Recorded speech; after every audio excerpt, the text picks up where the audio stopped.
اعوذ باللہ من الشیطان الرجیم بسم اللہ الرحمن الرحیم۔ السلام علیکم، امید ہے آپ سب خیریت سے ہوں گے۔ پچھلے لیکچر میں ہم نے آیت نمبر 44 پڑھی، جس میں ہم نے ذکر کیا کہ حضرت مریم علیہ السلام کی کفالت کا جو ہے سلیکشن، جو چناؤ ہوا، وہ قرآن اندازی سے ہوا کہ جو لوگ چاہتے تھے کہ وہ ان کی کفالت کریں، ان کے مقام، ان کے والدین کی جو تقوی اور نیکی کی وجہ سے ہر ایک کی یہ خواہش تھی، ہر ایک یہ سمجھ رہا تھا کہ یہ بہت ہی خاص بات ہوگی کہ وہ مریم علیہ السلام کی کفالت کریں، جن کو ان کے والدین نے اللہ کے راستے میں، رب کے راستے میں ہیکل کی خدمات کے لیے وقف کر دیا ہے۔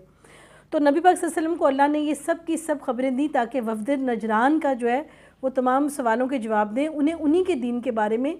اس سے بھی بہتر بتائیں۔ اور یہ سب کی سب وحی تھی، اور یہی ایک بہت بڑا ثبوت تھا کہ اللہ تعالیٰ اپنے انبیاء پر وحی کرتا ہے،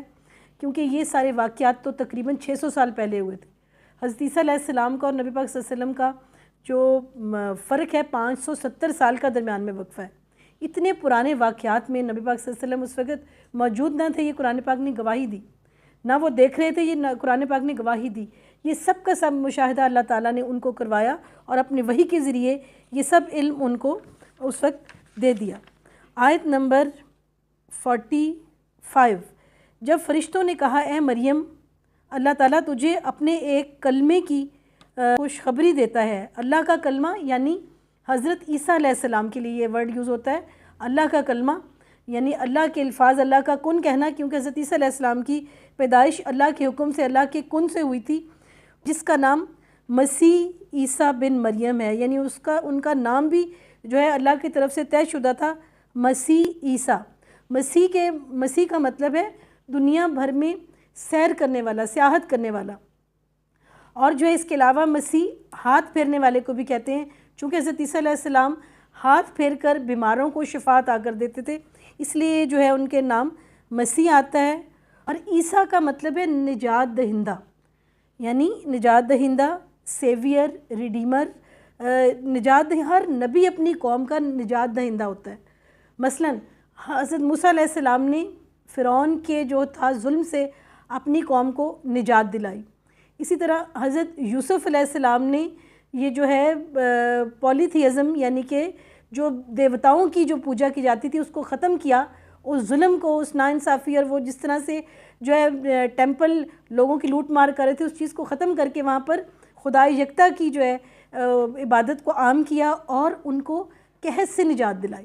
اب وہ ان کو نجات دہندہ سمجھتے تھے، ایک تو جھوٹے خداؤں سے نجات دلائی، دوسرا قحط سے نجات دلائی۔ اسی طرح ہر نبی نے اپنی قوم کو اس کی مشکلات سے، ان کی جہالت سے، ظلم سے نجات دلائی۔ اس لیے انبیاء جو ہیں، سبھی انبیاء جو ہیں وہ نجات دہندہ ہی ہیں، اور حضرت عیسیٰ کا جو نام ہے عیسیٰ، اس کا مطلب بھی نجات دہندہ ہے۔ حضرت عیسیٰ بن مریم ہے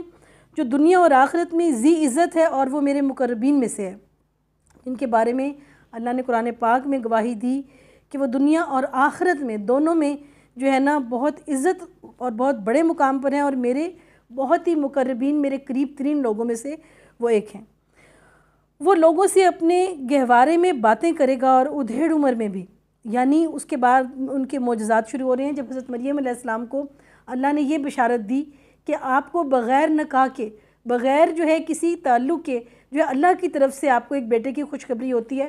تو وہ اس بات پر شدید پریشان ہوئی کہ وہ لوگوں کو یہ بات کیسے سمجھائیں گی کہ ان کا کردار پاک ہے، اور کوئی لوگ کس طرح کی باتیں کریں گے۔ یہ اندیشے ان کو شدید بے چین کرنے لگے۔ پھر اللہ تعالیٰ نے ان کی تسلی کے لیے ان پر وحی کی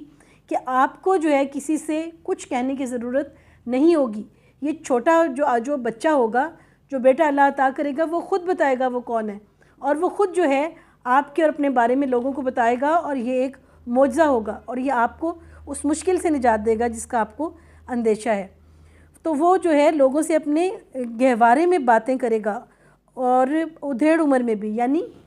جب وہ بڑے ہو جائیں گے تب بھی وہ اللہ کے دین کو عام کریں گے، اور چھوٹے ہوتے ہوئے بھی وہ اپنی نبوت کا اعلان کریں گے۔ اور اس سے یہ بھی جو ہے ہم اس کی تفسیر اس سے یہ بھی لے سکتے ہیں کہ اس کے بعد جب وہ دوبارہ دنیا میں آئیں گے تب پھر وہ اللہ کے دین کو، اسلام کا پیغام ریوائیو کریں گے، اس کو جو ہے صلیب کو توڑ دیں گے اور ساری دنیا کو مسلمان کریں گے، اور وہ نیک لوگوں میں سے ہوگا۔ اللہ تعالیٰ نے پھر ان کی یہ تسلی کے لیے یہ سب باتیں کی۔ آیت نمبر 47، کہنے لگیں الہی مجھے اولاد کیسے ہوگی حالانکہ مجھے تو کسی انسان نے ہاتھ بھی نہیں لگایا۔ فرشتے نے کہا اسی طرح اللہ تعالیٰ جو چاہے پیدا کرتا ہے، جب وہ کسی کام کو کرنا چاہتا ہے تو صرف یہ کہہ دیتا ہے کہ ہو جا تو وہ ہو جاتی ہے۔ تو اللہ تعالیٰ نے پھر ان کو وحی کی کہ یہ سب کچھ اللہ تعالیٰ کی طرف سے ہوگا اور یہ اللہ کا پلان ہوگا اور اسی میں بہتری ہے، اور وہ تو پہلے ہی اللہ کی اتنی برگزیدہ اور نیک تھی کہ اللہ کا ہر حکم جو ہے ان کی سر آنکھوں پر تھا، اور اللہ تعالیٰ نے ان کی تسلی کے لیے ان کو جو ہے یہ سب آیات نازل کی کہ یہ سب اللہ کے حکم اور پلان سے ہوگا۔ اللہ اسے لکھنا اور حکمت اور تورات اور انجیل سکھائے گا۔ تو اللہ تعالیٰ نے پہلے ہی جو ہے اپنی یہ سب کا پلان جو تھا اپنا اور جو بھی مستقبل میں ہونے والا تھا حضرت مریم علیہ السلام پر وحی کر دیا کہ اللہ تعالیٰ اس کو کتابت لکھنا سکھائے گا، اس کو حکمت سکھائے گا۔ اب دیکھیں حکمت جو ہے نا وہ اتنی بڑی دولت ہے کہ ہر نبی کا سب سے بڑا اثاثہ حکمت اور دانائی۔ حضرت موسیٰ علیہ السلام کے بارے میں قرآن پاک کہتا ہے کہ ہم نے انہیں جسمانی طاقت اور حکمت عطا کی، دانائی عطا کی، قوت فیصلہ عطا کی۔ حضرت ابراہیم علیہ السلام نے اللہ سے یہ دعا کی ربی حبلی حکمم والحقنی بالصالحین، اے اللہ مجھے حکمت عطا فرما، مجھے دانائی عطا فرما، قوت فیصلہ عطا فرما اور نیک لوگوں میں شامل کر دے یا نیک لوگوں کے ساتھ جوڑ دے۔ تو یہ جو ہے حکمت جو ہے نا دنیا کی سب سے بڑی دولت کہ جس بندے پر سچ ہی کھل گیا، جس کو حق سچ سمجھ آ گیا، دانائی سمجھ آ گئی، تو اس کے اوپر سب سے بڑا کرم ہو گیا۔ تو اللہ تعالیٰ جو ہے انہیں کیا عطا کرے گا؟ حکمت، تاکہ وہ جو ہے دنیا کے سچ کو پا سکیں، اللہ تعالیٰ کی سچائی حقیقت کو پا سکیں اور سیدھے راستے کی انتہا کو پا سکیں۔ اور تورات اور انجیل سکھائے گا۔ تو اللہ نے وعدہ کیا کہ تورات بھی ان کے اوپر کھول دی جائے گی اور انجیل ان کے اوپر اللہ تعالیٰ نازل کرے گا۔ آیت نمبر 49، اور وہ بنی اسرائیل کی طرف رسول ہوگا کہ میں تمہارے پاس تمہارے رب کی نشانی لایا ہوں، میں تمہارے لیے پرندے کی شکل کی طرح مٹی کا پرندہ بناتا ہوں، پھر اس میں پھونک مارتا ہوں تو اللہ تعالیٰ کے حکم سے پرندہ بن جاتا ہے، اور اللہ تعالیٰ کے حکم سے میں پیدائشی اندھے اور کوڑی کو اچھا کرتا ہوں اور مردے کو زندہ کرتا ہوں، اور جو کچھ تم کھاؤ اور جو کچھ اپنے گھروں میں ذخیرہ کرو میں تمہیں بتا دیتا ہوں، اس میں تمہارے لیے بڑی نشانی ہے اگر تم ایمان لانے والے ہو۔ تو اس میں ان معجزات کا ذکر ہے اس آیت میں، آیت نمبر 49 میں، جو اللہ تعالیٰ نے حضرت عیسیٰ علیہ السلام کو عطا کی۔ اللہ تعالیٰ نے ہر نبی کو وہ معجزات عطا کیے جو اس زمانے کے تقاضوں کے مطابق تھے۔ مثلا حضرت یوسف علیہ السلام کے زمانے میں جو ہے خوابوں کی تعبیر بتانا سب سے بڑی علمی اور روحانی جو ہے نا وہ صلاحیت کا ثبوت مانا جاتا تھا، یعنی سب سے بڑا جو ہے نا ذہین ترین اور سب سے بڑا فیصلہ کرنے والا جو ہے نا سب سے بڑا مقام و مرتبے والا اس کو سمجھا جاتا تھا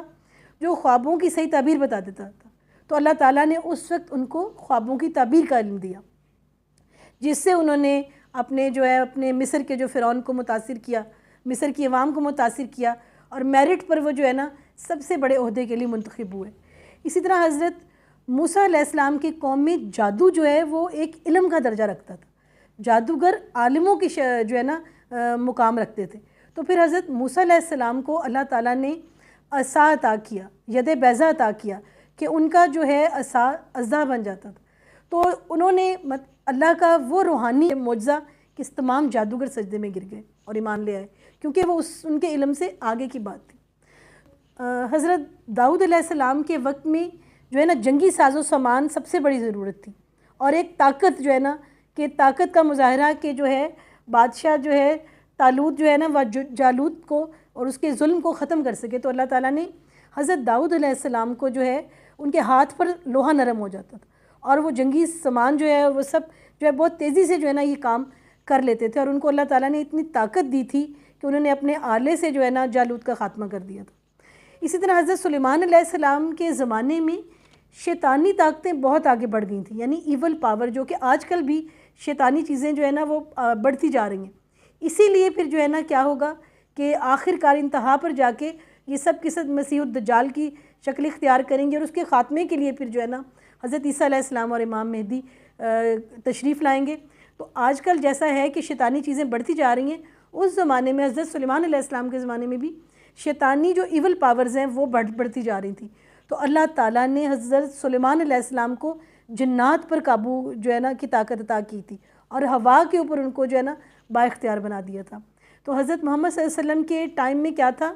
کہ جو ہے نا فصاحت و بلاغت اور جو ہے نا ادبی وہ چیزیں نا، عرب کی جو لینگویج ہے، تو یہ چیز بہت ہی جو ہے نا کمال پہ تھی۔ پھر اللہ تعالیٰ نے کیا کیا کہ قرآن پاک کو اللہ تعالیٰ نے ایسی وہ جو ہے نا زبان اور ایسا ردم دیا کہ فصاحت و بلاغت میں اس کی کوئی مثال نہیں۔ اس کو جس لیں کہ قرآن پاک کی بڑی صورتوں کی تو کیا ہی بات ہوگی، چھوٹی سے چھوٹی صورت کا بھی جو ہے نا دنیا کا بڑے سے بڑا نظام مقابلہ نہیں کر سکتا۔ اور یہ بات صرف کہنے کی نہیں ہے، اس میں آپ اگر ہم سورۃ کوثر کی مثال لیں تو دنیا کا جو سب سے پاورفل کمپیوٹر ہے، جس کو سپر کمپیوٹر کہتے ہیں، وہ جو ہے اس کی میتھمیٹیکل کوڈنگ نہیں کر سکتا۔ جب جو ہے کیونکہ اس میں ایسی سیکرٹس ہے، اس کے سامنے جو ہے وہ جو ہے کمپیوٹر زیرو ہے۔ اس میں جو ہے اس چھوٹی سی صورت میں کیا میتھمیٹیکل کوڈز ہیں، آپ یہ دیکھیں کہ اس میں 3 آیات ہیں۔ اس میں جو ہے اس کی تینوں آیات میں ٹوٹل نمبر جو ہے، ٹوٹل جو حرف یوز ہو رہے ہیں وہ 10 ہیں۔ اس میں کچھ ریپیٹ کر رہے ہیں، کچھ نہیں، لیکن جو ہے ٹوٹل جو ہے 10 قسم کے الفاظ یوز ہو رہے ہیں۔ ٹھیک ہے جی۔ پھر تینوں آیتیں جو ہیں رے پر اینڈ ہو رہی ہیں،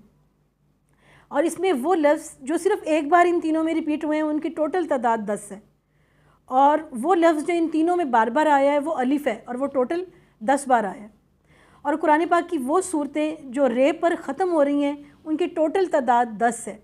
اور جن میں سے سورۃ کوثر آخری ہے اور اس کا نمبر 10واں ہے۔ پھر اس میں جو ٹاپک ڈسکس ہوا ہے وہ سارا کا سارا قربانی پر ہے، اور جس میں جو ہے اس کو ہم اس کا ایک ریلیٹ کر سکتے ہیں 10 کے ورڈ سے، کہ 10 کو جو ہے دنیا بنے گی، 10 کو قیامت آئے گی، 10 کو اہل بیت نے، حضرت امام حسین اور ان کے رفقا نے سب سے بڑی قربانی پیش کی، وہ بھی 10 کا ڈیجٹ تھا۔ تو 10 کے واقعات بھی ریلیٹ کر رہے ہیں، ذکر بھی قربانی کا ہے، اور میتھمیٹیکل نمبر ہر آیت میں جو ہے، ہر آیت کی جو ٹوٹل تعداد ہے قرآن پاک کی ترتیب کے حساب سے دیکھا جائے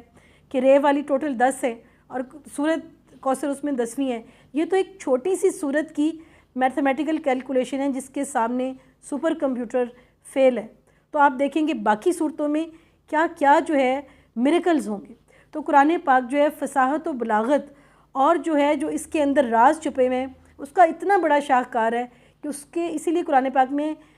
جو ہے یہ ہے کہ اس کے مقابلے میں چھوٹی سی صورت بھی نہیں بنا سکتے، کیونکہ اس طرح کے ردم میں اور اس طرح کی جو میننگ اور اس میں سب کچھ جو ہے ایک جو ہے پایا جاتا ہے بیلنس، وہ نہیں بنا سکتا کوئی انسان۔ ایک چھوٹی سی صورت کا یہ حال ہے۔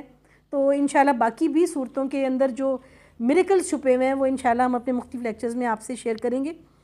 تو یہاں تک آج کا لیکچر ختم ہوا۔ اسی آیت پر انشاءاللہ نیکسٹ لیکچر میں بھی بات ہوگی۔ اللہ حافظ۔